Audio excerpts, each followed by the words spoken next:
tal a todos? Buenas tardes. Bienvenidos a una nueva sesión del Seminario Divisional de Ciencia de Datos. En esta ocasión tenemos el honor de contar con la participación del doctor Francisco Corona con un tema que es estimación de las dinámicas comunes de la inflación de México, mejoran la precisión de los pronósticos. Permítame darles la semblanza del doctor Corona. Es doctor en Economía de la Empresa y Métodos Cuantitativos por la Universidad Carlos III de Madrid. Maestro en Estadística Aplicada por el Instituto Tecnológico de Estudios Superiores de Monterrey. Licenciado en Economía por la Universidad Autónoma de Baja California. Recibió la calificación sobresaliente de su examen de doctorado. Recibió la beca de excelencia para realizar estudios de maestría y fue mérito académico por el mejor promedio de su licenciatura. Desde el 2017 es investigador en el Instituto Nacional de Estadística y Geografía.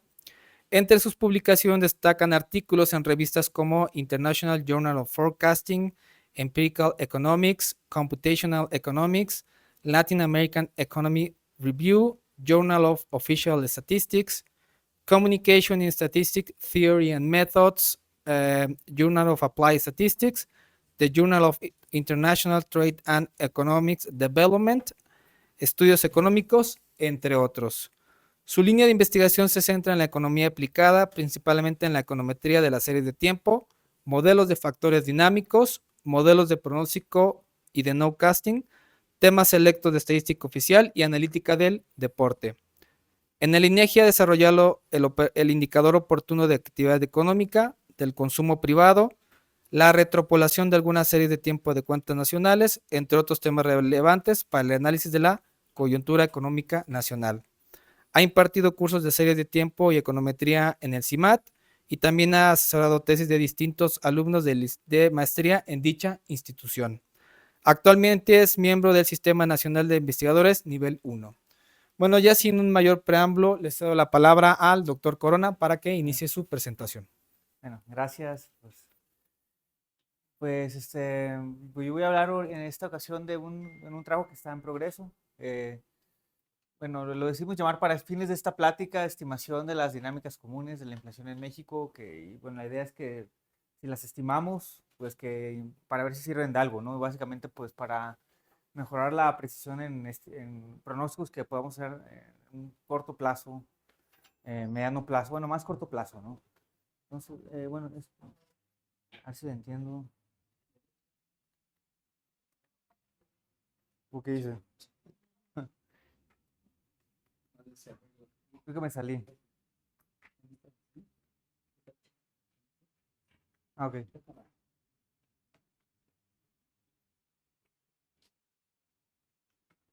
Ok, no, bueno, el contenido, un poquito la introducción, como la motivación del por qué hacer esto, ¿no?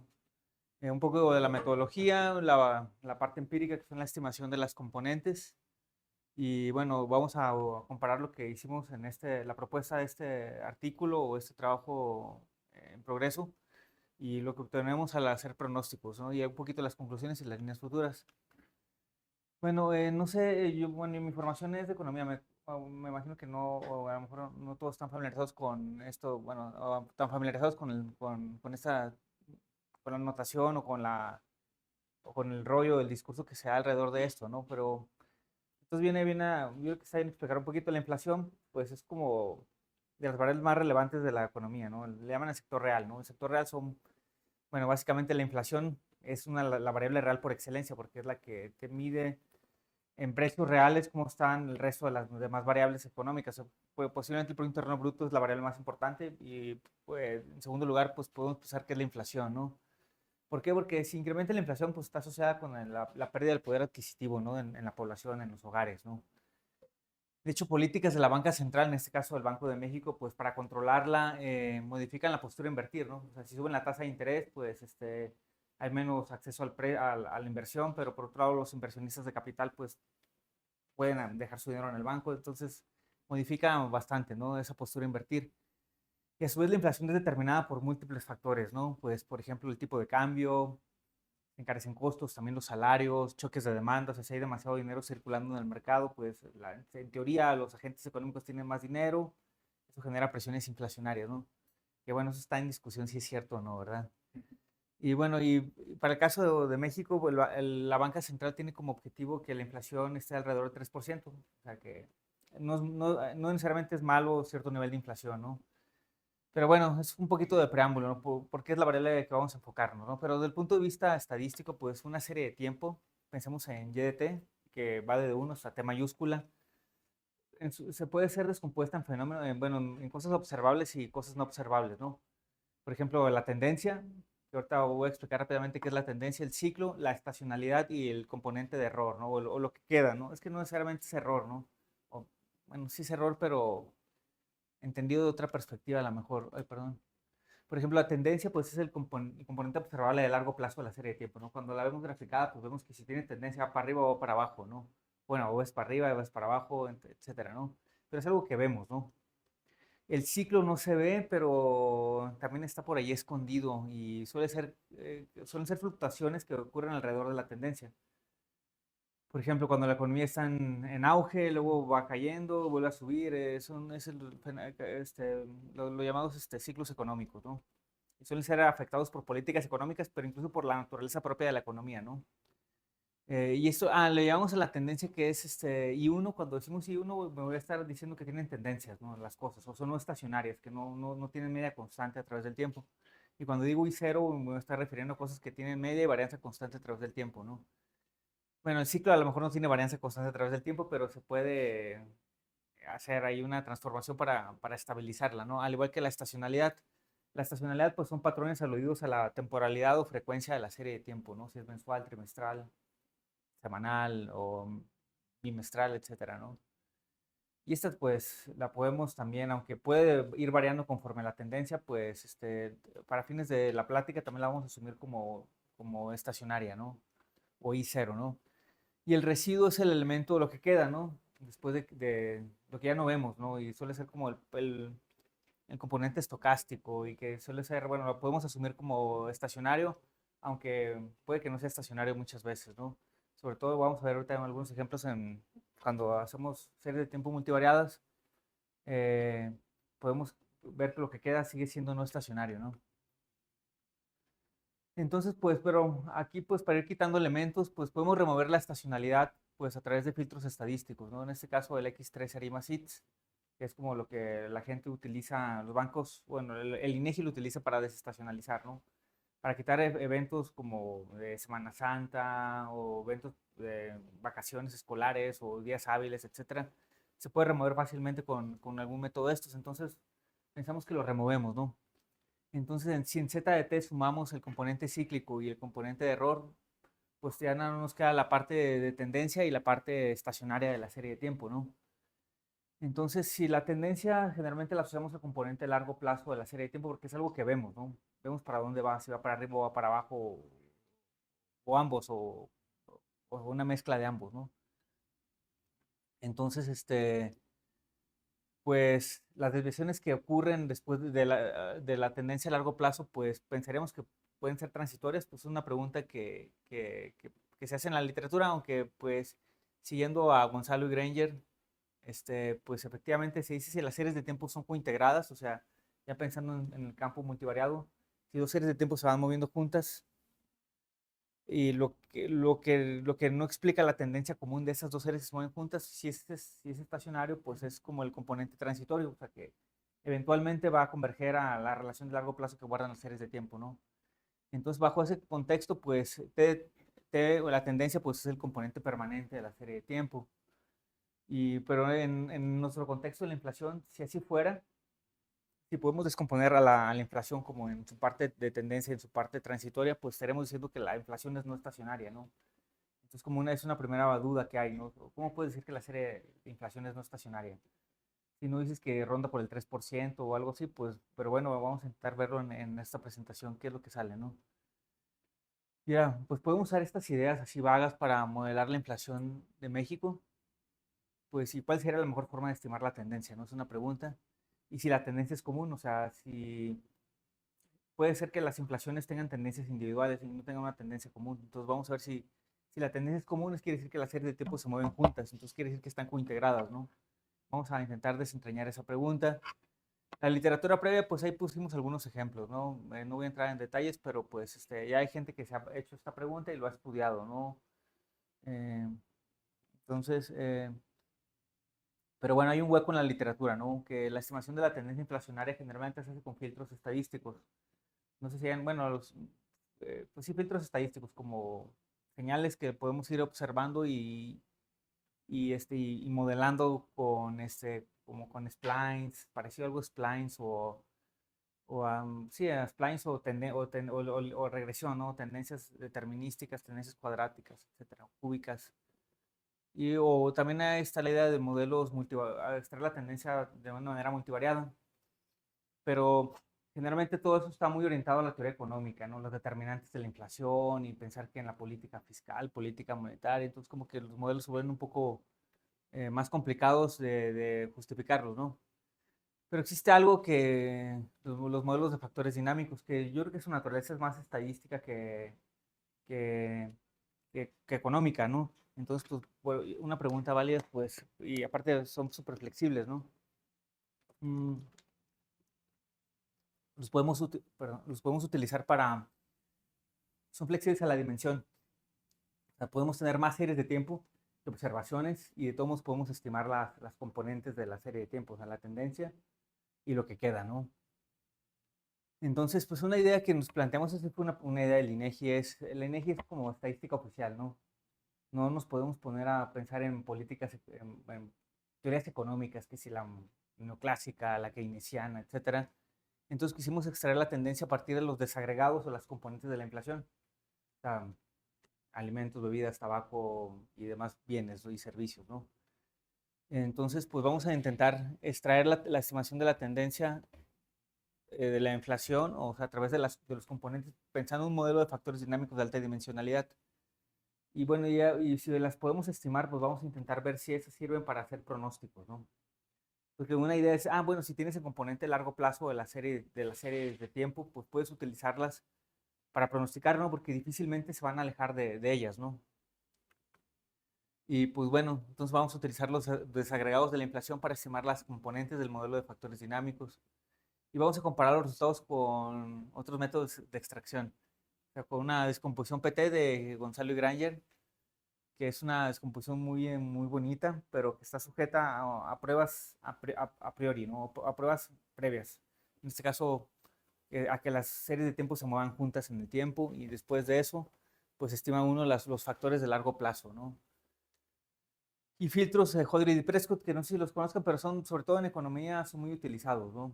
Que hay un parámetro lambda, que si el lambda converge a cero, pues la serie de tiempo es totalmente la tendencia, y si es muy grandote, pues la serie de tiempo es el componente estacionario, ¿no?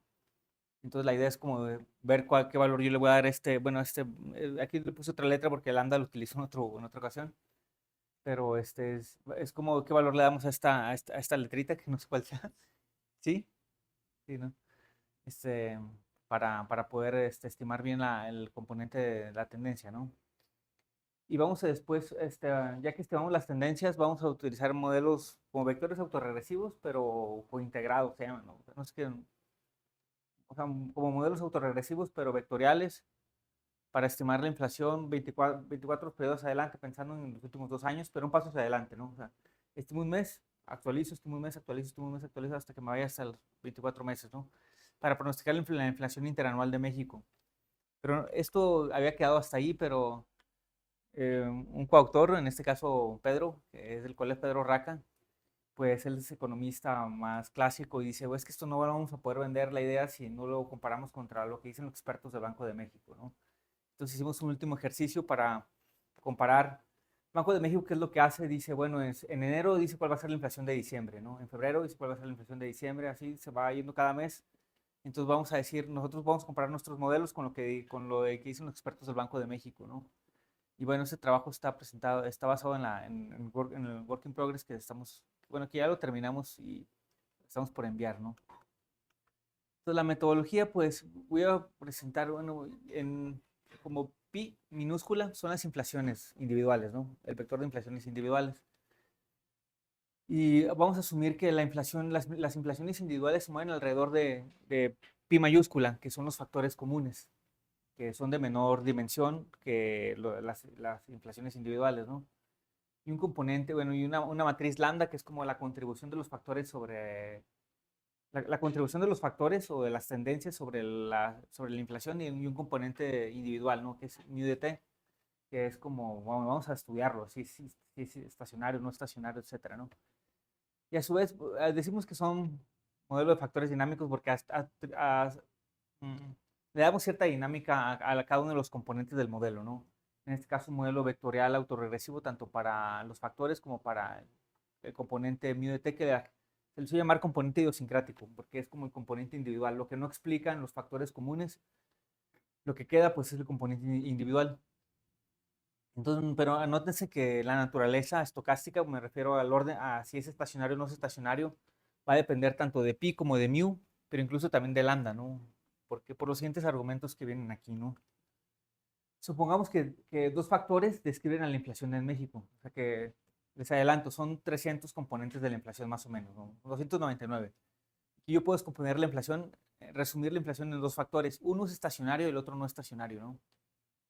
Entonces, en este caso, bueno, aquí no está del todo. Y voy a asumir que me faltó esto poner, y bueno, qué bueno que me di cuenta. Y ya voy a asumir que el componente, lo que queda al término de error, es estacionario también, el mu de t, ¿no? Entonces, si ese es el argumento, pues la inflación sería no estacionaria, porque lo no estacionario siempre va a dominar sobre lo que posiblemente sea estacionario en el resto de los componentes, básicamente como por la varianza, ¿no? Varianzas muy grandes tienden a jalar todo, ¿no? Pero si todas mis mu, si todas las cargas fueran igual a cero, pues todo sería estacionario, porque pues aunque se multiplique algo que es no estacionario, lo estaría multiplicando por cero, ¿no? Entonces el panel sería estacionario, ¿no? Entonces bajo esa condición, pues no habría cointegración o no había tendencias comunes, ¿no? Pero sin embargo, si el vector lambda o la matriz lambda es diferente de cero, entonces las inflaciones van a ser no estacionarias, pero con las siguientes implicaciones econométricas, ¿no? Primero, que las series de inflación son cointegradas, o sea, que las series se van moviendo juntas. Hay algo que las atrae, ¿no? Es un resultado importante, ¿no? En este caso, el primer factor común, que es el no estacionario, representaría la tendencia común de la inflación. O sea, dicen, bueno, no me puedo despegar tanto de esta inflación, ¿no? Y el segundo factor, que es estacionario, sería un patrón común que tienen las inflaciones, pero estacionario. Y esto se relaciona con lo que le llaman la relación de cointegración, como las combinaciones lineales de series de tiempo no estacionarias, que es estacionaria, ¿no? Y bueno, qué bueno que me di cuenta de esto porque lo voy a escribir porque tengo que, o sea, esto debería ir antes, ¿no? Entonces el componente individual, dado que es estacionario, pues sería el componente transitorio de las inflaciones, ¿no? Pero de hecho es porque esto es estacionario, sucede todo lo de aquí arriba, ¿no? Si no, pues no pasaría eso, ¿no?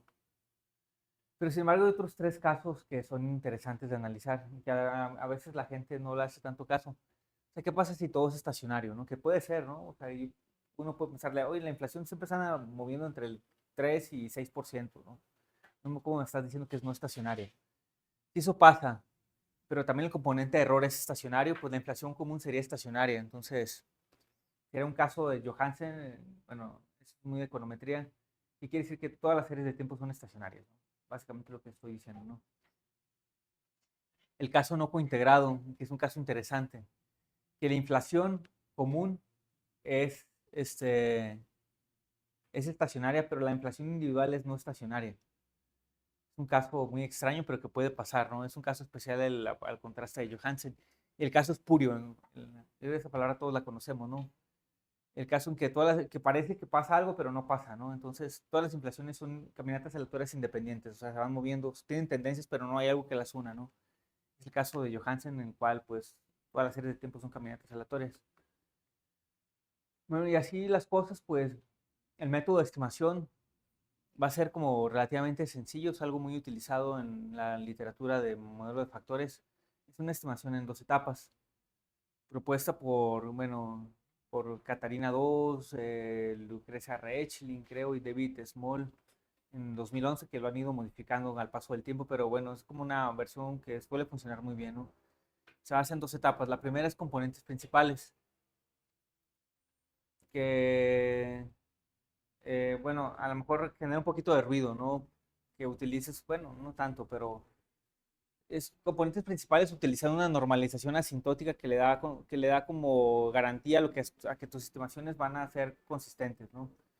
La idea es que si yo impongo esta condición que está puesta aquí, este, pues me asegura que cuando el número de series de tiempo es muy grande, las combinaciones lineales de las series de tiempo, en este caso los factores, porque mi estimador va a ser una combinación lineal de las series de tiempo, es lo único que va a permanecer. Y la parte individual, o sea, el error idiosincrático va a tender a diluirse, ¿no? Entonces, como que eso en el límite, pues me garantiza que la estimación es consistente a través de componentes principales. Pero lo que proponen ellos, dices, bueno, ya que tengo mi estimación por componentes principales, modelo la dinámica del factor a través de la representación en estado-espacio de Kalman, ¿no? Y utilizan la versión del suavizamiento de Kalman. Entonces, pues en consecuencia, y si yo agrego otra restricción adicional, básicamente para poder hacer para que la descomposición de valores propios de la matriz de varianzas y covarianzas sea mi solución, en consecuencia la estimación por componentes principales, pues entonces en ese caso mi matriz de cargas va a ser como raíz de n, los eigenvectors obtenidos de esa descomposición, ¿no? De la matriz de varianzas y covarianzas, ¿no?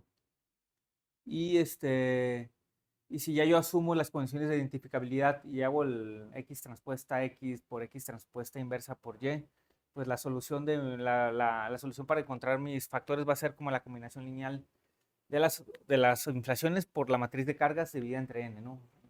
Entonces, es algo como que muy común en la práctica, digo, muy común en la literatura, pero bueno, un segundo paso. Esa estimación ya funciona muy bien, ¿no?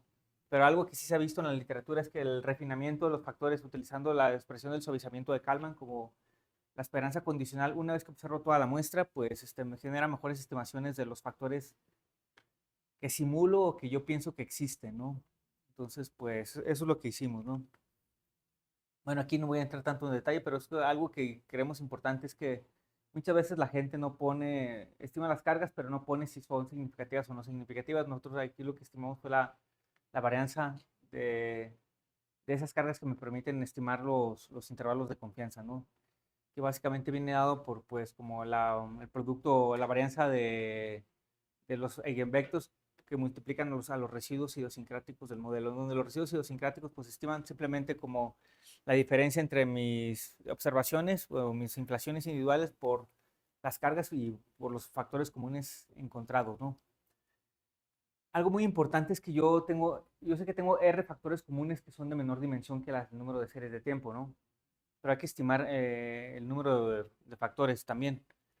Eso se obtiene, bueno, el criterio que lo que hemos visto, el que más funciona es un criterio que llaman de Donatsky, que básicamente, pues, lo que intenta hacer es separar valores propios grandes de valores propios chiquitos, ¿no? Entonces va restando valores propios consecutivos también de la descomposición de valores propios de la matriz varianzas y covarianzas, ¿no? Entonces, cuando la resta es mayor que una cuota, ahí me detengo, ¿no? Porque obviamente si estos ya valores son propios, son muy chiquitos, pues esto va a tender a cero, ¿no? Entonces ya dejo de tener como variabilidad fuerte. Entonces, básicamente es un rollo, es cómo encontrar esa lambda, pero bueno, bueno, en la parte, ya está hecho, ¿no? Ya, bueno, en algún artículo también programamos ese procedimiento, ¿no? Pero bueno, y para analizar la naturaleza estocástica de los factores y los errores idiosincráticos, pues recurrimos a unas pruebas que le llaman PANIC, de Bai Ng, que son dos personas que han escrito muchísimo, gran parte de la literatura de modelos de factores dinámicos de alta dimensionalidad, ¿no? Que básicamente son pruebas aumentadas de Dickey Fuller o pruebas de estacionariedad para cada uno de los componentes, factores y errores idiosincráticos, ¿no? Para los factores, pues básicamente son pruebas individuales refinadas, ¿no? No voy a entrar en tanto detalle. Y para el error idiosincrático son como pruebas individuales, pero, bueno, más especie como por manteo, ¿no? Que la resumen en un estadístico. Entonces, donde si ven aquí, SDI son los p-valores de las pruebas individuales, pruebas de hipótesis individuales, entonces la suma y encuentra cuáles las constantes que me van a dar la distribución pues, paramétrica para poder concluir en este caso estadísticamente, ¿no? Entonces, teniendo todos estos argumentos, pues ahora sí yo creo que vienen lo que obtuvimos, ¿no? Por ejemplo, pues utilizamos 299 componentes de la inflación, que la llamamos a llamar PIDT, ¿no? Los precios, ¿no? La información la empezamos del 2004 a septiembre de 2023, entonces en consecuencia tenemos 249 observaciones. En este caso tenemos más inflaciones que observaciones, ¿no? Pero se puede hacer el ejercicio porque, bueno, X transpuesta X tiene el mismo valor, el mismo número de valores propios diferentes de cero que X por X transpuesta, ¿no? Entonces, no, realmente es lo mismo, ¿no? Entonces, algo que hicimos es que la serie de tiempo la desestacionalizamos antes de empezar el análisis. Entonces, y la inflación, ya hicimos una transformación que es la inflación anual, ¿no? Como cuánto cambia la inflación de este periodo respecto al de hace 12 meses, ¿no? Por 100 menos 100, ¿no? Y si hay datos faltantes, bueno, aquí esto es muy refinado, pero recurrimos al procedimiento de Stokey-Watson 2005, pero el procedimiento de Stokey-Watson 2005 es repetir el último valor observado, ¿no? Entonces, porque sí, va a cargar menos en la componente principal, ¿no? Porque va a haber menos variabilidad, entonces ahí lo justifica, ¿no? Y aquí están las cargas, bueno, está muy chiquito, aquí no se va a ver, pero lo que importa es nada más ver como los signos y que haya bastante significancia, ¿no? Y algo que importante es que pudimos resumir los factores, las 299 inflaciones en un solo factor. Quiere decir que, y se ve más o menos, como que todas las inflaciones tienden a cargar positivamente. Hay algunas que son negativas y algunas que están en cero, ¿no? Pero en casi todos no recuerdo cuáles son las que son negativas y no significativas, pero prácticamente todas las inflaciones tienden a moverse en la misma dirección, lo cual es más o menos sensato, ¿no? Al menos desde un punto de vista, cuando sube algo, sube todo, ¿no? Bueno, habrá bienes que no, pero viene dado por estos casos que están aquí, ¿no? Entonces eso nos lleva a una pregunta, oye, ¿un solo factor es bueno? Bueno, el criterio NASCI dice que sí, o probamos otros criterios y nos decían que había más, tres, cuatro, pero eso va a estar comentado en una línea futura, ¿no? Entonces, ¿cuál es la inflación común? En línea punteada está la inflación por componentes principales, la estimación por componentes principales. Y en la azul, en la azul sólida, es la estimación en dos etapas, como el refinamiento de la estimación. Es una versión suavizada de la estimación de componentes principales, ¿no? Entonces, pues aquí lo que estamos viendo es que, pues, bueno, lo que vimos, ¿no? O sea, a partir del 2020 empezó a crecer bastante la inflación, ¿no? Y pasó algo bien curioso que ahorita lo vamos a ver en otro ejemplito, porque siempre hay una especie de trade-off entre tipo de cambio e inflación, ¿no? Cuando aumenta el tipo de cambio, la inflación reacciona casi al instante, pero en los últimos tiempos como que no se ve esa regularidad empírica, ¿no? Entonces, por eso a lo mejor es lo que estamos obteniendo, ¿no? Y bueno, y bajo este periodo, también en este periodo de tiempo, pues hicimos pruebas, voy a ver la siguiente slide, ok, sí, ya. Hicimos pruebas PANIC para el solo factor, o sea, una prueba de raíces unitarias sobre esta inflación, la azul, y nos salió que es no estacionaria, ¿no? Y el error idiosincrático es estacionario. Entonces, pues wow, entonces quiere decir que esta es la tendencia común de la inflación, que no se puede despegar tanto las inflaciones individuales de esta inflación. Entonces hay cointegración y aquí estamos lo que estamos viendo, ¿no? Como que la línea azul es la tendencia a largo plazo de la inflación. Esa es la inflación, la línea negra es la inflación general, la de que reúne todos los bienes y servicios, ¿no? Y esta es la inflación roja, la inflación transitoria, que si ven tiene un componente, el componente cíclico y el componente del error, ¿no? Entonces como que sí hay ciertas fluctuaciones cíclicas, ¿no? Que van con cierta regularidad. Es porque ahí está escondido el ciclo de la inflación, pero eso no, en este momento no nos metimos tanto a estudiarlo, ¿no? Pero aquí está el ruido y el componente cíclico, aquí está la tendencia, ¿no? Básicamente lo que estamos viendo, ¿no? Bueno, esos intervalos de confianza que están súper pegados, ¿no? Pero entonces una pregunta, pues aquí podemos decir, bueno, entonces si yo sé que la línea negra no se va a despegar tanto de la línea azul, pues podemos utilizar la línea azul para estimar, para hacer pronósticos, ¿no? Pero antes de eso dijimos, vamos a probar otras técnicas, qué es lo que dicen para estimar la inflación también a través de otros procedimientos. Entonces aquí recurrimos a un procedimiento bueno, de Gonzalo Jesús, bueno, Jesús Gonzalo, un profesor de la Carlos III, que él decía, hoy nadie utiliza mi método para hacer descomposiciones permanentes de tendencia y ciclo, ¿no? Y es muy buena. Pero lo que subyace es de un modelo que tenga cierto raciocinio económico, ¿no? Entonces lo que hicimos fue buscar, pues la inflación, esto ya es de economista, pues cuáles son las cosas que la determinan, ¿no? Primero la tasa de desempleo, ¿no? Se supone que si la tasa de desempleo es baja, quiere decir que hay más dinero. entonces tiende la inflación a subir, hay una relación inversa, ¿no? Y como que sí se ve más o menos esa relación inversa en algunos periodos, ¿no? Aunque a veces directa, bueno, es que yo pienso que no es lineal, ¿no? No es lineal, ¿no? Como que aquí se ve directa, aquí se ve inversa, entonces en algunos periodos inversa, en otros periodos, pero bueno, la otra billetes y monedas, ¿no? Más dinero circulando en el mercado, pues más inflación. En teoría, lo que pasaba antes, ¿no? Que la banca central imprimía dinero y generaba presiones inflacionarias. La tasa de interés, que yo pensaba que eso era una variable exógena al modelo, ¿no? La tasa de interés del Banco de México la mueve para controlar presiones inflacionarias, ¿no? O sea, si la inflación está alta, pues sube la tasa de interés intentando contraer la inversión privada, ¿no? Que la gente vaya menos al banco a endeudarse, ¿no? Entonces, pues, pero parece que el signo es, no sabemos cuál es la relación, pero ahí se ve, yo ahí lo veía positivo, ¿no? Pero se ve reactivo, ¿no? Como que parece que está un poquito rezagada, o sea, si yo atraso la línea azul, como que es casi la inflación, ¿no? El tipo de cambio que, en teoría, pues, se evalúa la moneda, suben los precios, ¿no?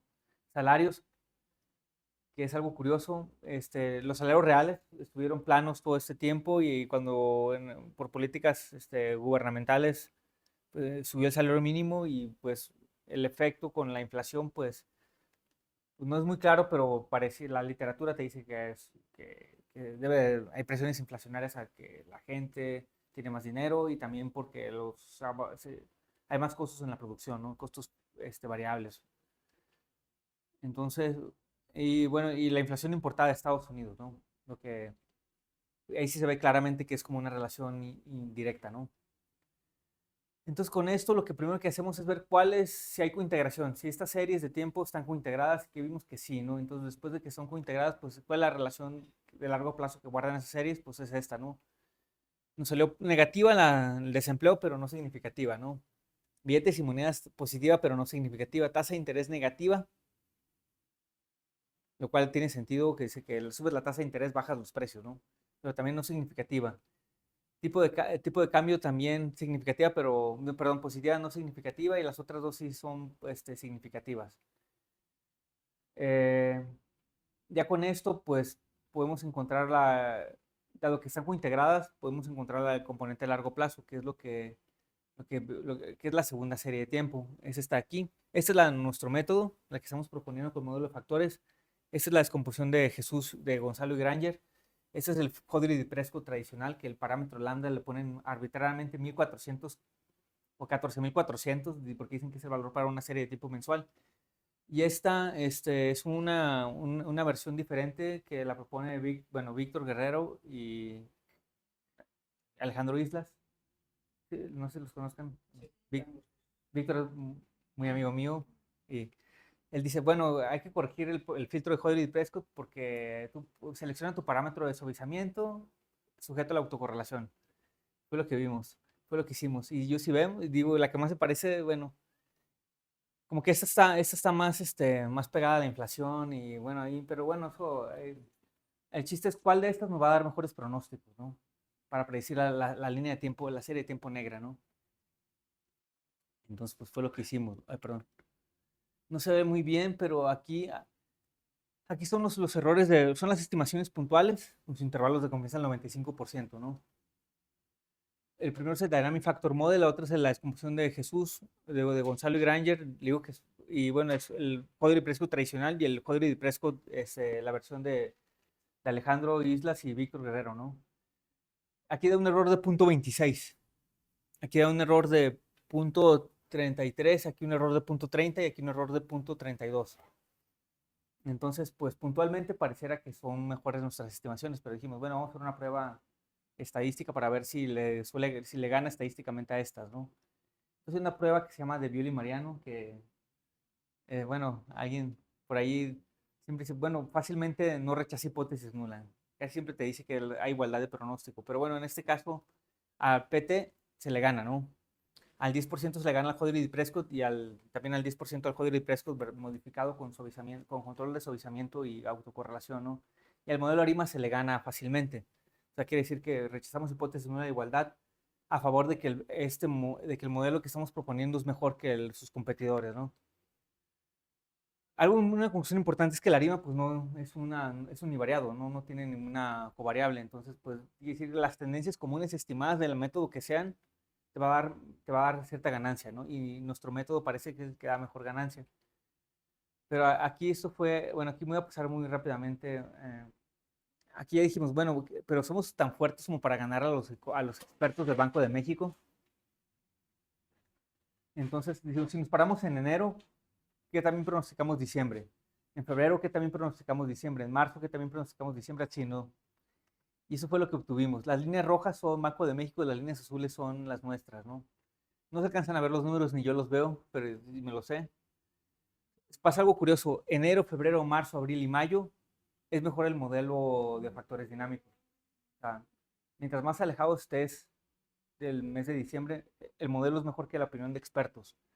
¿Sí? Conforme te empiezas a acercar más al diciembre, que obviamente los expertos tienen más información o su intuición es buena, gana la opinión de expertos del Banco de México.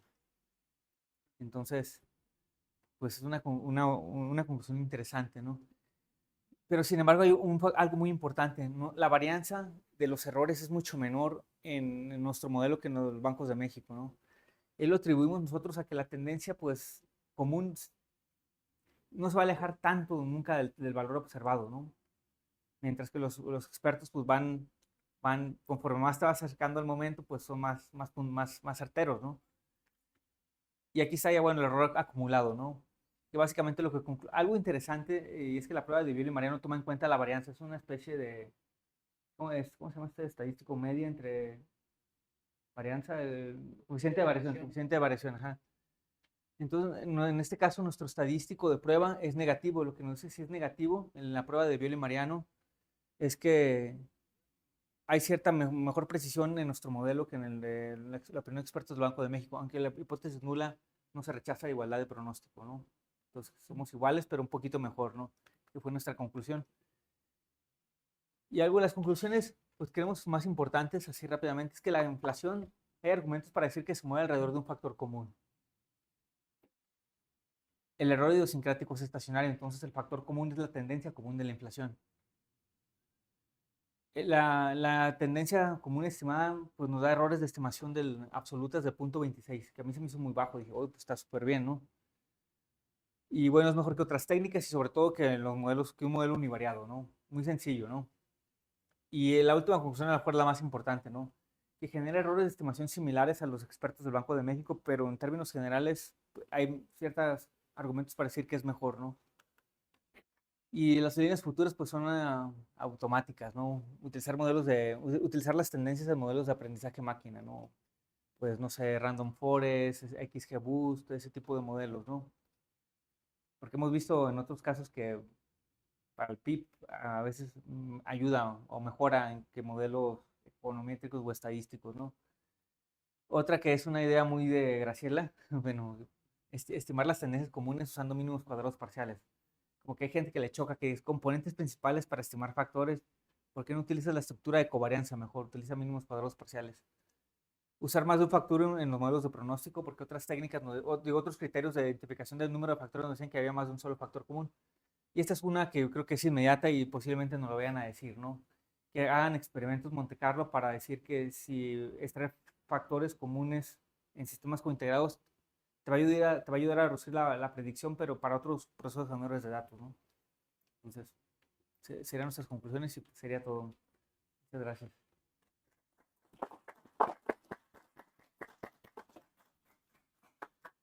Pues agradecemos al doctor Francisco Corona su presentación.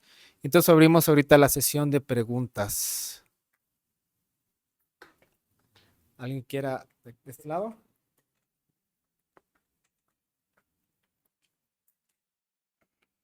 ¿Qué tal, doctor Francisco?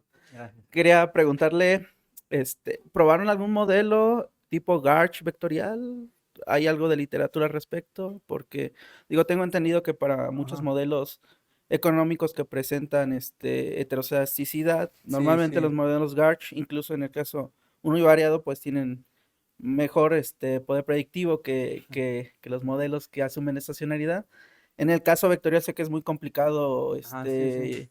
modelarlos, pero por eso le pregunto, ¿hay algo hecho o intentado ir por esa línea? No, de hecho esa pregunta nos la hicieron en un artículo que estamos, el Work in Progress que tenemos con un alumno del CIMAT, pero como estamos pronosticando la media, o sea, no estamos fijándonos en la heterocedasticidad condicional o en ese tipo de cosas, no estamos, aunque posiblemente sí, porque es una especie de retorno lo que estamos pronosticando, ¿no?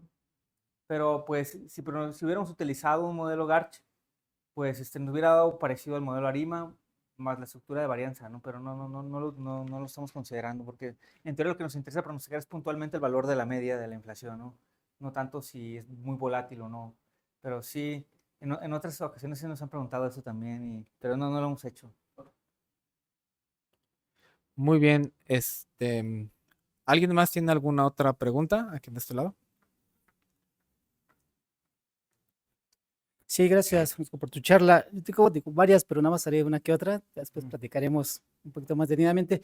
Oye, en esas, por ejemplo, líneas futuras que analizan, no sé, aplicar mínimos cuadrados parciales o cosas así, me quedo con la duda por qué, por ejemplo, en la lámina 12, por ahí presentas el modelo y con la estructura de errores, Ajá. pero no se ve en la lámina 12, por ejemplo, qué tipo de distribuciones están asociadas a cada una de las componentes. Por ejemplo, en particular a los componentes NT y AT, que pueden ser errores de cada una de esas cosas ahí.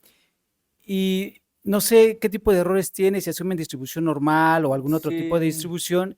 Y si sí fuera así, que no ajá. sé cuál asumen, de ahí no se podrían desprender, por ejemplo, bandas para todas las predicciones que pones, más que solamente la estimación puntual de todo el proceso Ah, ajá. medio, sino producir bandas, porque Sí, con sí, las sí. bandas a lo mejor dos procesos que difieren un poco siguen siendo los mismos, salvo cierta heterogeneidad o volatilidad, ¿no? Por ahí Sí, no, de hecho, pues es que o sea, todo lo de componentes principales domina la literatura de modelo de factores dinámicos, realmente tú no ocupas estas dos ecuaciones para poder estimar los factores, porque realmente es la diagonalización de la matriz varianzas y covarianzas, ¿no? De hecho, no asumes distribución alguna, ni que sean normales ni no normales. Incluso es flexible a cierta heterocedasticidad en los errores y cierta cross correlation también. Lo que sí, lo único que importa para poder estimar bien las componentes comunes es que puedas separar la varianza de esto respecto a esto, ¿no? Entonces, si la estructura de varianza aquí es muy grande y esta es muy pequeña, no vas a poder desentrañar entre lo común y lo individual, ¿no? Pero sí asumimos normalidad cuando hacemos el suavizamiento de Kalman, ¿no? El suavizamiento de Kalman en la segunda etapa, pues sí asumimos normalidad en la segunda ecuación.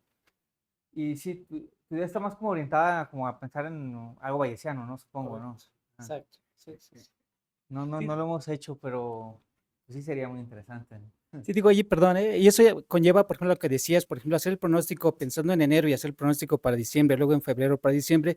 Hay veces que llega un umbral en que la opinión de los expertos toma Ajá. mayor peso y es por eso, básicamente, porque hay momentos en que la información del experto pesa más que Ah, ya. el muestral. Entonces, una combinación natural, sí, un enfoque bayesiano, y eso realmente sería más consistente en Claro, como enero a utilizar como diciembre, febrero a información a priori diciembre. Exacto. Ah, pues sí, bueno, pues estoy a tiempo de poner eso. A mí se me ha ocurrido un promedio. Dije, bueno, pues es un promedio de los dos. O Pues, sea, un promedio ponderado podría ajá. ser, por ejemplo, pero Sí, pero claro, sí, porque aquí no se ven los números, pero a partir de aquí, aquí se ve que las líneas rojas tienden a ser más grandes, ya que a partir de aquí las líneas azules tienden a ser más grandes, ¿no? exacto. Pero como que el error no se alcanza a ver, pero siempre es muy parejo utilizando el modelo de factores, pero sí es muy buena la idea, ¿eh? Perfecto. Gracias. Perfecto. ¿Alguien más tiene alguna otra pregunta?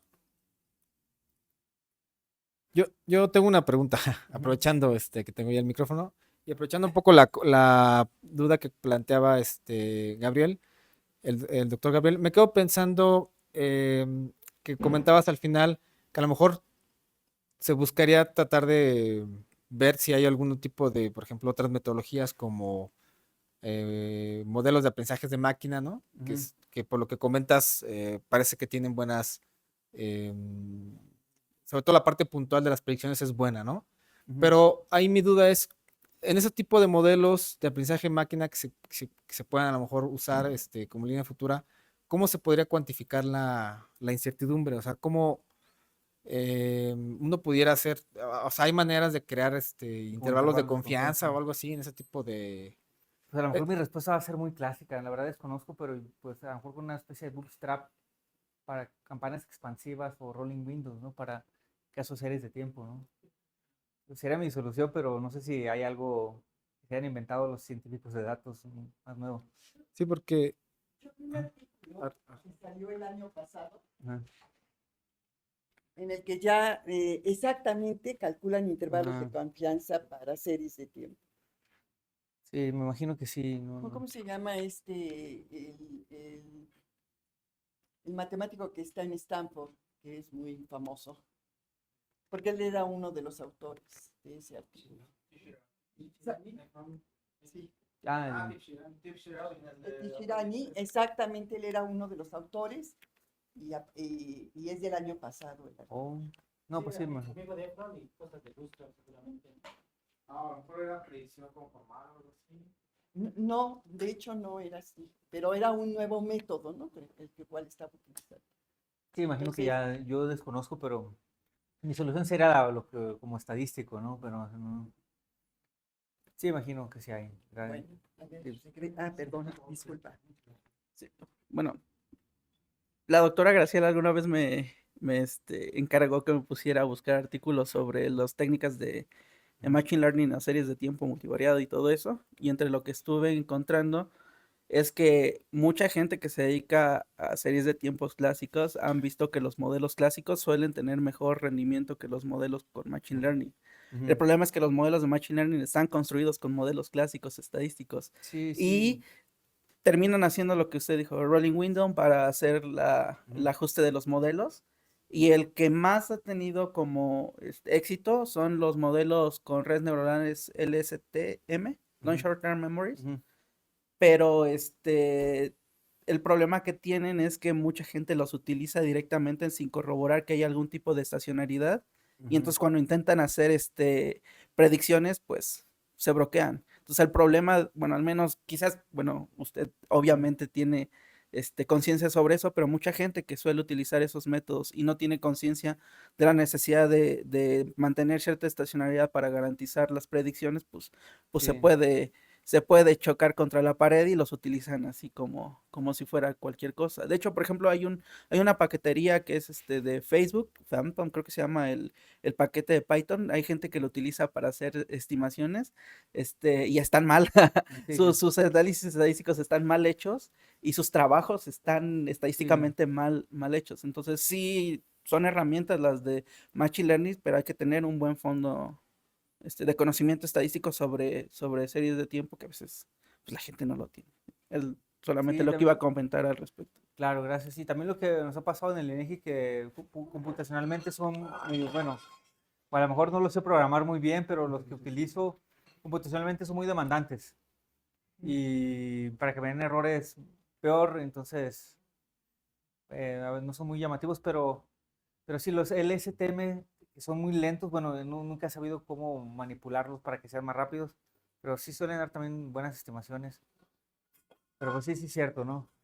Hay gente que, por ejemplo, cuando utiliza, bueno, no, regresión lazo y hace validación cruzada, se olvida que son series de tiempo, ¿no? Entonces empieza.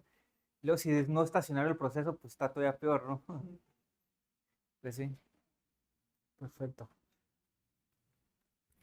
Me quedó una duda, la paquetería que utilizas para quitar todas las cosas que no son tendencia, tiene un nombre raro ahí, el que presenta. X13 Anima Seeds. ¿Ese en qué está implementada o es un software particular del INEGI o No, la de dónde utilizan es? en América del Norte. No, Maraval es totalmente crítico del X13, ¿no?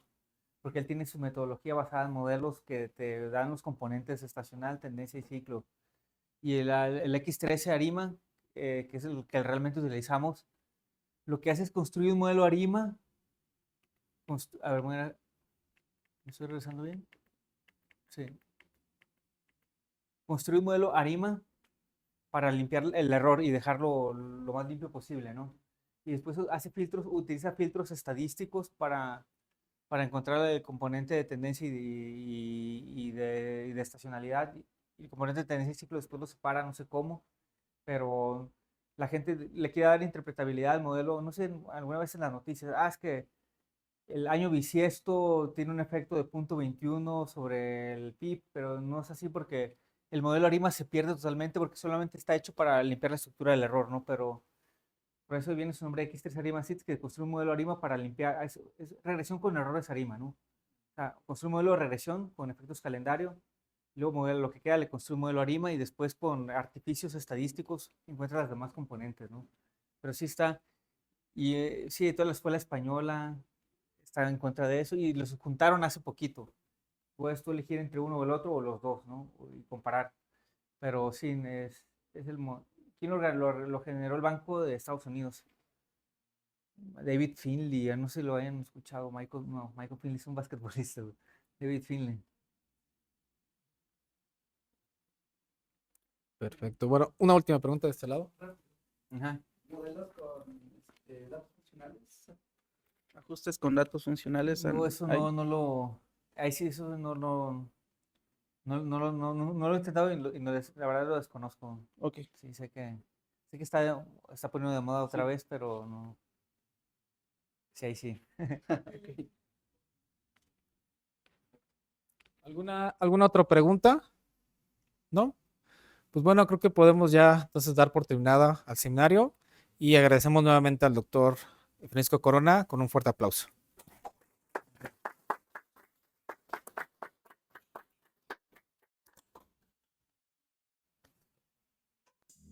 Gracias.